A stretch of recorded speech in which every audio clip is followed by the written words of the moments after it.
الوه نو وارد شده به کودکس جنایتی جمهوری تاجیکستان ماده 232 برای شکار یا قصدا نابود کردن ببر برفی با جریمه به اندازه از 800 تا 1200 نشان دهنده برای حسابها یا کارهای اصلاحی به مهلت تا 2 سال و یا محروم ساختن از آزادی به مهلت تا 3 سال جزا داده می شود. همین کردار اگر از جانب شخص با استفاده از مقام خدمتی از طرف گروه شخصان با مصلحت پیشکی یا از جانب گروه متشکل صادر گردیده باشد، در حدود ممنوعگاه، پرورشگاه یا در منطقه آفت اکولوژی یا منطقه وضعیت فوق‌العاده اکولوژی صادر شده باشد،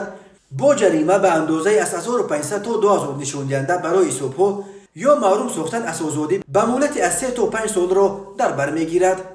در این خصوص ضمن بررسی مسئله عاید به لایحه قانون جمهوری تاجیکستان درباره وارد نمودن الوه‌ها به کودکس جنایتی جمهوری تاجیکستان در جلسه اجلاسیه 4 مجلس نمایندگان مجلس عالی جمهوری تاجیکستان دعوت ششم که 12 اکتبر سال روان تحت ریاست معاون یکم رئیس مجلس نمایندگان مجلس عالی جمهوری تاجیکستان محمد علی وطنزاده دایر گردید اطلاع داده شد. در اجلاسیه مذکور معاون پروکورور ژنرالی جمهوری تاجیکستان دلشاد طلبکزاده گفت که طبق دستور مجلس ملی مجلس عالی جمهوری تاجیکستان 17 دکمبر سال 2021 درباره پرزور کردن جوابگری جنایتی برای شکار غیر قانونی و معاملات غیر قانونی ببر برفی از جانب پروکورور ژنرالی لایحه قانون جمهوری تاجیکستان درباره وارد نمودن الوه‌ها به کودکس جنایتی جمهوری تاجیکستان تهیه و به حکومت جمهوری تاجیکستان منظور گردید. دلشاد طلبکزاده ابراز داشت که مسئله پیشگیری شکار غیر قانونی حیوانات نادر از جمله ببر برفی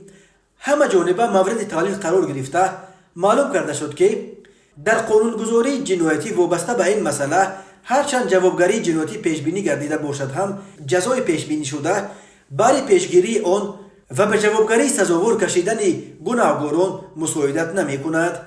تاکید گردید که شکار این حیوان نادر در تاجیکستان هنوز 50 سال پیش منع شده است. پوست این جانور پرقیمت بوده. شکار ببر برفی محض به همین وابستگی دارد. از دید متخصصان مقامات حفظ